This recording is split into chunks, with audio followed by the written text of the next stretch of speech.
आता त्यातला जो मगाशी आपण सांगितलं होता आयनेट ऍड्रेस, ओके सॉरी, हा जो आयनेट ऍड्रेस सांगितला होता, हा आयनेट ऍड्रेस ह्या क्लासचा आपण यूज बघतोय आता.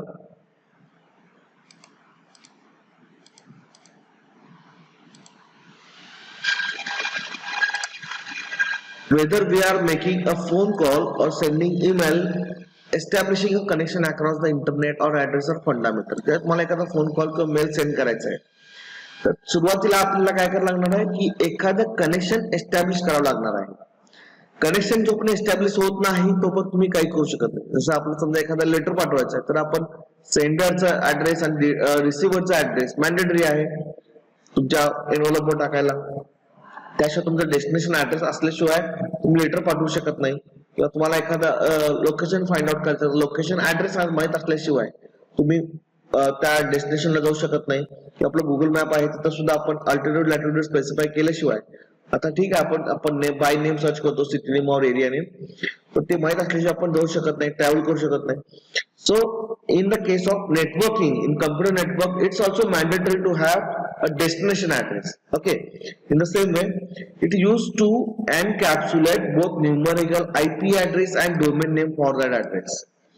ठीक आहे. आता बऱ्याच वेळेला आपण एखादी वेबसाईट जे ओपन करत असतो, ते आपण काय करतो, google.com किंवा yahoo.com किंवा gmail.com किंवा समजा facebook.com, youtube.com अशा नाव टाकून आपण सर्च करतो. ठीक आहे. पण हे जर समजा त्याचे जे काय ऍड्रेसेस आहेत, समजा एखादा बाबा समजू आता गुगलसाठी आपला 192.168 1.1 असा ऍड्रेस आहे. ठीक आहे. त्या मल्टिपल ऍड्रेस आहेत ऍक्च्युली गुगलसाठी. सो इन दॅट केस जर आपण same address, okay, same name लक्षात ठेवणे सोपं आहे. Instead of reminding their addresses, same is applicable in our day to day life आयची. समजा आपल्याला एका मित्राच्या घरी जायचं आहे, so it's easy to remember his name rather than remembering his ward number and house number, okay, और area name. Okay. So आपण त्याच्या मित्राच्या घरी डायरेक्ट जाऊ शकतो नावानिशी. ठीक आहे. So this is the functionality of the inet address. This is the functionality of this inet address. It is used to encapsulate both numerical IP address and domain name for that address. आता IP address आणि domain name हे आपण already discuss केलेलं आहे. IP address म्हणजे काय, त्या मशीनचा ऍड्रेस, जो मशीनवरती आपल्याला जायचं आहे, ओके, त्या मशीनचा ऍड्रेस आणि त्याच्या मशीनला असणारं नाव. ठीक आहे. Because it's easy to remember the name, so that's why we will use this class inet address. जर आपण समजा google.com टाकतो, instead of writing this any website name, we can directly specify its IP address. Okay, but it's feasible to use the domain name. So hide the number inside. So inet address काय करतो, आपल्याला जे numbers आहेत, जो address आहे तो hide करतो. Interaction with पाहिजे तर with the host name is much easier than IP address. host name कधी इझी असतो. ठीक आहे. से फॉर एक्झाम्पल आपण आता प्रोग्रामिंग लॅब आहे, प्रोग्रामिंग लॅब मध्ये 20 मशीन आहेत. ठीक आहे. तर त्या 21 मशीन आहेत, तर त्यामध्ये कुठल्या मशीनला कोणता ऍड्रेस आहे याच्यापेक्षा समजा आपण आपल्या मशीन्सना नावं दिले, PL1 PL2 PL3, तर ते आपण नाव इझी सर्च करू शकतो. ठीक आहे. So same way, it's easy to remember the name rather than the IP address. The same logic is applicable in this case of inet address. Inet address specially used to bind or encapsulate both IP address and domain name.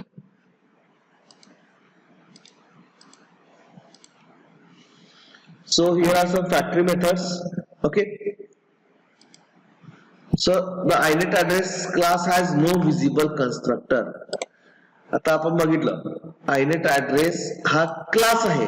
Okay. आता class आहे म्हणजे आपण त्याचा object तयार करू शकतो, पण Inet address is a factory method. Okay. And it has no visible constructor. that is only the you can say it's one of the class that is in Java which has no visible constructor, inet address. To create inet address of object, we have to use one of the available factory method.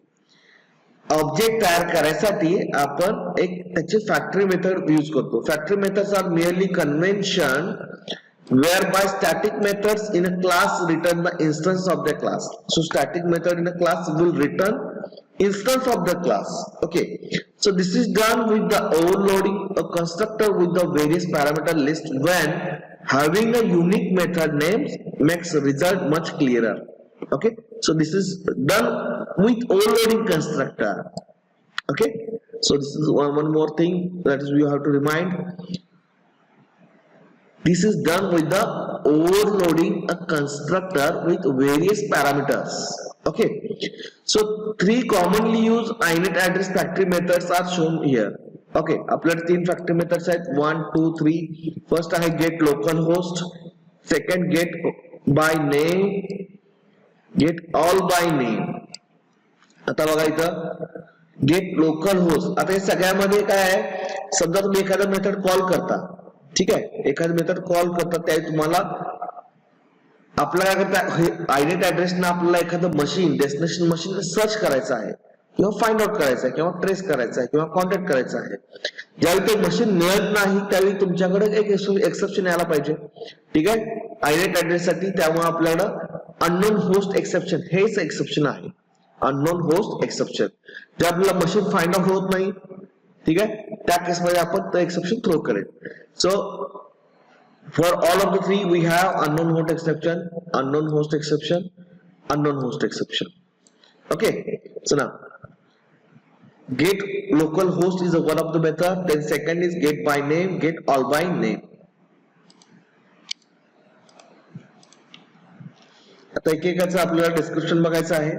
Okay, so पहिला method होती gate local host. So inet address object that represents the local host. Okay, gate local host म्हणजे आपण ज्या मशीनवरती आपला program run करतोय, ठीक आहे, त्या मशीनचा ऍड्रेस फाइंड आउट करून घेण्यासाठी किंवा त्या मशीनच्या डिटेल्स साठी आपण get local host method call करतो. ठीक आहे, गेट लोकल होस्ट आपल्या लोकल मशीनची, जी आपल्या एक्झिस्टिंग मशीन आहे त्याच्याशी आपल्याला त्याचा ऍड्रेस रिटर्न करते. Then get by name the inet address of the inet address for the host name pass to it.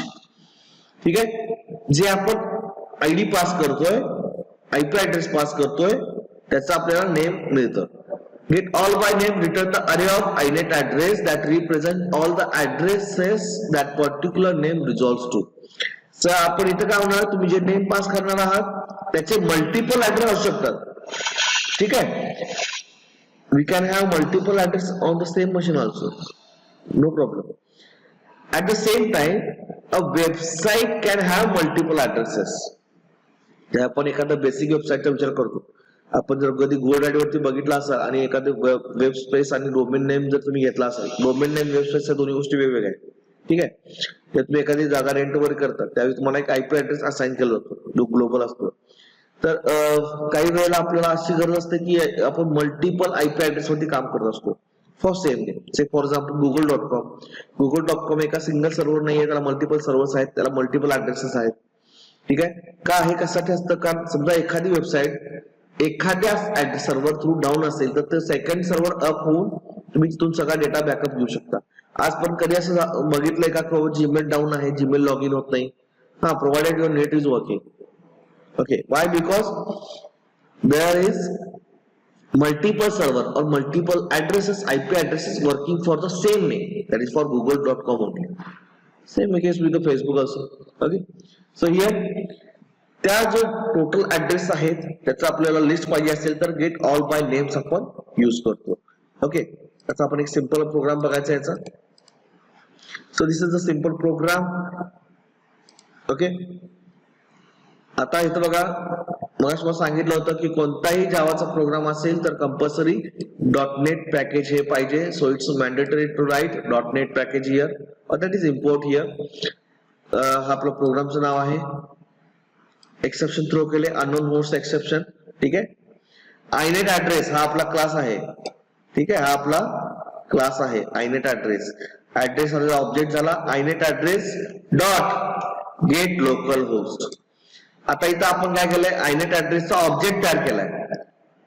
मग काय सांगितलं आपण, it do not have any visible constructor. So in order to create the object of that inet address we have 3 factory methods and this is one of the method, that is get localhost. Okay, that we already seen the previous slide.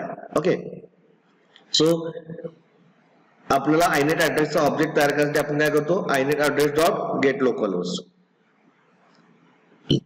system.out.println address, आपण काय केला, त्याचा address print केला. त्यानंतर next आहे address equal to inet address dot get by name. आपण second method use केली आणि त्याला होस्ट नेम पास केला google.com. आता इथे काय होईल, system.out.println आणि ऍड्रेस पुन्हा प्रिंट केला आपण, तर इथे आपण google.com ज्या सर्व्हरवरती आहे त्या सर्व्हरचा ऍड्रेस तुम्हाला येईल. ठीक आहे. त्यानंतर नेक्स्ट आहे inet address SW.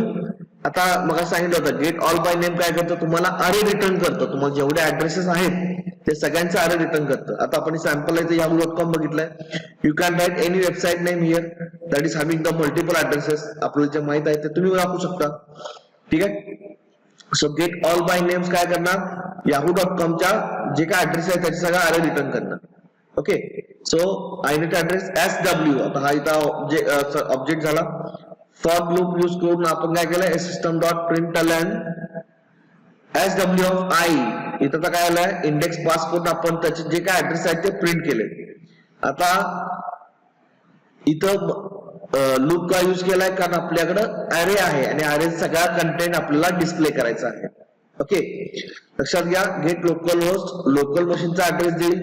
Gate by name, तुम्ही जर नेम पास करता त्या सर्वचा सिंगल ऍड्रेस देईल आणि तुम्हाला जर सगळे ऍड्रेस पाहिजे असतील, गेट ऑल बाय नेम आपण यूज करू शकतो, दॅट इज yahoo.com. ओके, आणि we are using the loop part, loop simple program. Okay, so this is the output. आता हे जे प्रोग्राम आहे हा आपला प्रोग्रामिंग लॅबचं जे पहिलं मशीन आहे त्यावरती केलंय. सो त्याचा ऍड्रेस जे आहे PL1-PC, हा त्या पीसीचं नाव असेल /192.168.33.123. आपल्या कॉलेजचं जे प्रोग्रामिंग लॅब मधलं मशीन आहे त्या मशीनचा ऍड्रेस आहे हा पहिल्या मशीनचा. सो तो ऍड्रेस रिटर्न केलाय. त्यानंतर google.com वेबसाईटचा आपल्याला जो सर्व्हर ऍड्रेस आहे, सॉरी, तो रिटर्न केलेला आहे. ओके, त्यानंतर yahoo.com आहे. ओके, yahoo.com साठी आपल्याला मल्टिपल ऍड्रेस आहेत, दोन्ही ऍड्रेस त्यांनी रिटर्न केलेले आहेत. सो पहिला ऍड्रेस आहे 2202.165.107.50, देन 202.165.107.49, असे मल्टिपल ऍड्रेस आपल्याला रिटर्न केले. ओके, आता हे हा प्रोग्राम बघताना किंवा हा प्रोग्राम आहे, हा बेसिक प्रोग्राम आहे, तुम्ही हा घरी परफॉर्म करून बघायचा आहे, कारण हा प्रोग्राम आपल्या मॅन्युअल मध्ये पण आहे आणि तुम्हाला get local host, get by name आणि गेट ऑल बाय नेम हे आपल्या ओरलला वगैरे विचारतात आणि बरेच वेळा टेक्निकल इंटरव्ह्यूला विचारला असतो क्वेश्चन हा. त्यामुळे हा याचं वर्किंग जे आहे, what is the purpose of the get local host, get by name, get all by name, and how to create object of the inet address. So these are the common questions asked in the interview. So it's very much useful program and you must try this program in your home. Okay, आणखीन एक फक्त काय करा, तुम्हाला google.com किंवा yahoo.com चे details address पाहिजे, तुमचा जो मशीन आहे घरचं ते कंपल्सरी नेट ऑन पाहिजे त्याला, त्याशिवाय तुम्हाला ते ऍड्रेस रिटर्न करणार नाही. थँक्यू.